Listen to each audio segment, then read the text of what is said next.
Okay, big bank CEOs like Jamie Dimon and the head of Morgan Stanley grilled at a Senate hearing today. They weren't asked about this. The Biden administration wants to give the banks, it wants the banks rather, they want the banks to give to the IRS the inflow and outflow information on all of your personal and business bank accounts, including your loan and investment accounts. Joining us now is Texas's Troy Nehls. He's from House Transportation. Congressman, that's a big amount of information the IRS would get. They've never gotten that info before. What do you say? That doesn't surprise me. Elizabeth, thank you for having me. But it doesn't surprise me with this administration getting involved in people's personal lives.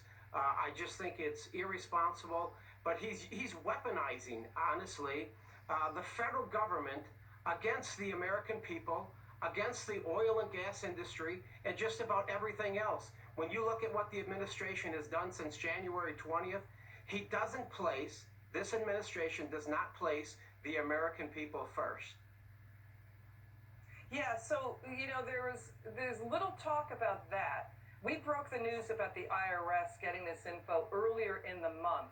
But you bring up energy. So the IRS could hit people's wallets.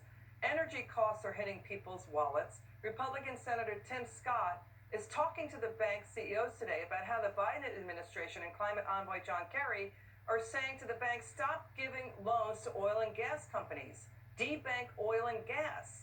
How much further does this go, sir?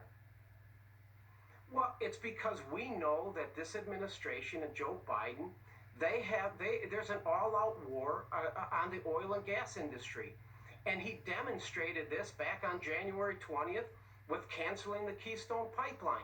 He knew that was going to hurt the oil and gas industry, but the sad fact is that it hurts the end user, the consumer.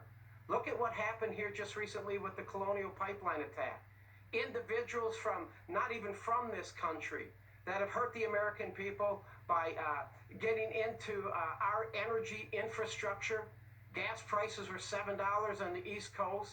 Gas stations were shut down without any fuel. And so the Biden administration is more concerned about helping our adversaries like Russia than he is the American people. And again, it really doesn't surprise me. He's weaponizing, he's taking the federal government and using it to really an all-out war against our oil and gas industry. Russia and China are in an energy boom right now inside their countries. President Joe Biden said he lifted sanctions on Russia's Nord Stream 2 pipeline into Germany because it was, quote, nearly finished, and that the president's saying he didn't want to hurt his relationship with European countries. Okay, Keystone was already finished 10 years ago, and his killing Keystone and other pipelines destroyed his relationship with thousands of U.S. workers who lost their jobs, including union workers. So how do you square this logic? You just can't believe anything that the man says anymore. I mean, January 20th, he gave the great speech about working with his friends on the right, his friends on the other side of the aisle, about bipartisanship working together. And then he has all these executive orders, such as canceling the Keystone Pipeline. Let's forget about drilling on federal wetlands and this and that. So, and we knew that was going to hurt the oil and gas industry, and so did he. So now what he's doing is he's reaching out to our adversaries in Russia and saying, your pipeline is okay there, but ours isn't here.